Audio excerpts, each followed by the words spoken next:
Hi, my name is Michael Quintana, and this is my final video presentation for my advertisement class for Dr. Lemanski. This presentation is going to discuss the Lucky Charms brand and how they remain competitive in our market. To begin with, I'm going to discuss changes in their advertising, then talk about reasons that they implemented change and whether I think that was a good decision. So let's begin.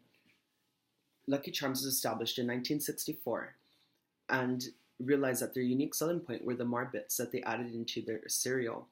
Their Marbits are essentially just pieces of marshmallows that no other cereal company had thought of to add in before. So they capitalized on that idea.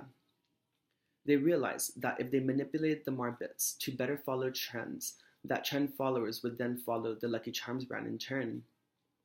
This created a whole new ballgame for the Lucky Charms brand. It enabled them to remain competitive, modern, prosperous, and current. They did this by first appealing to kids through the Marbits by giving each Marbit a unique characteristic, sometimes even a magical characteristic. And then they went on to broaden their scope to target more audience. They now target teens and adults. They target teens by appealing to them with sports. They have limited edition cereal boxes of the Olympics. They have unicorn Marbits added into their cereal. All of these trends that are particularly popular with the teens become associated with the cereal brand. So these teens will maybe feel close enough or connected enough to the brand to try the brand or to try the cereal or maybe even buy it. Then they didn't stop at just teens. They also went to appeal to adults. And they know that adults are going to be the primary buyers for the teens and for the kids. So they capitalized on the current health movement that's going along. They actually modified their recipe to be whole grain, gluten-free, and all natural. And they advertise this like crazy. They put even on their commercials of adults eating the cereal, saying that it's not as bad as you think because it has less sugar than most cereals, even with the Marbits inside. And they also advertise that it's whole grain and healthy and perfect to kickstart the morning. This is the cereal company trying to connect with the adults and have them feel that this is a good decision for them to buy this and give it to their kids and teens. And basically that's their new advertising strategy. They're trying to capitalize on the fact that Lucky Charms is now whole grain and healthy, essentially, in essence. And so the reasons for the implementation was just to better connect with their viewers, to better connect and have people maybe trust them and try their cereal and become buyers or consumers.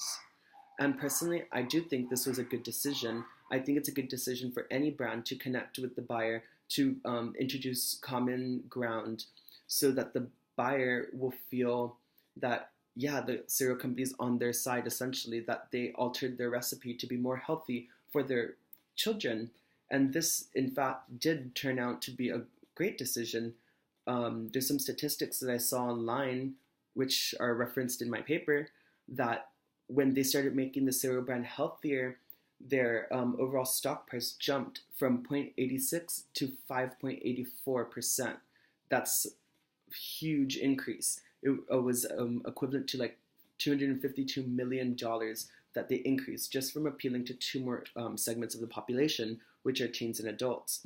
And that is incredible because that increase in revenue gives them the ability to continue to modify their brand, their cereal, their company to better appeal to more and more crowds of people.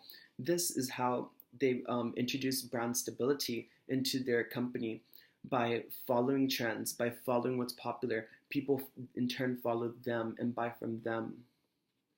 And basically, I just wanted to explain that this cereal company capitalized on common ground with people. They want to follow the people because in turn people will support them and keep them current, modern, and prosperous.